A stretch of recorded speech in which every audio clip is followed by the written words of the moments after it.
814 ખેડૂતોએ પોતાનું રજિસ્ટ્રેશન કરાવેલું છે અને અત્યાર સુધીમાં લગભગ 50 જેટલા ખેડૂતોએ મકાઈ વેચી હશે અને બારદાનના અભાવે પણ આખો મહિનો નીકળી ગયો. તો અમારે સરકારશ્રીને રજૂઆત કરવી છે કે આપ જ્યારે ખેડૂતોને ચૂંટણી હોય ત્યારે લોલીપોપ આપો છો કે અમે મકાઈ લેશું, બાજરી લેશું, ઘઉં લેશું, બધું લેશું, અને ચૂંટણી પતી ગયા પછી આજે શું હાલત છે.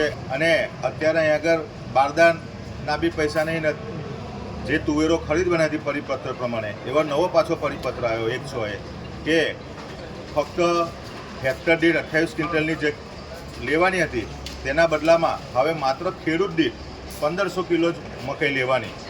તો 1500 કિલો મકાઈ આજે એક વીંગે મિનિમમ 70-80 મણનો ઉતારો આવતો હોય અને તમે ખાલી એક ખેડૂત દીઠ 1500 કિલો મકાઈ લેવાની વાત કરો, એ યોગ્ય વાત નથી.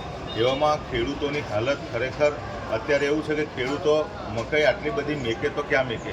કોઈ પાસે એવા પૂરતા પ્રમાણમાં મોટા ઘર ના હોય, ખેતરોમાં જ દરેક મકાઈ પડી રહેલી હોય છે. દરેક ખેડૂતો રાત્રે ત્યાં આખી રાત જાગવું પડે છે. આવામાં વરસાદ પડે તો કાચા માલને નુકસાન થવાનો ભય છે. એવામાં ખેડૂતોની રજૂઆતો વારંવાર અમારા ધ્યાને આવતા અને અમે પણ જોયું, પુરવઠા અધિકારીને મળ્યા બાદ એમને પણ કીધું કે પરિપત્ર પ્રમાણે અમે આવું લેવાની છે મકાઈ.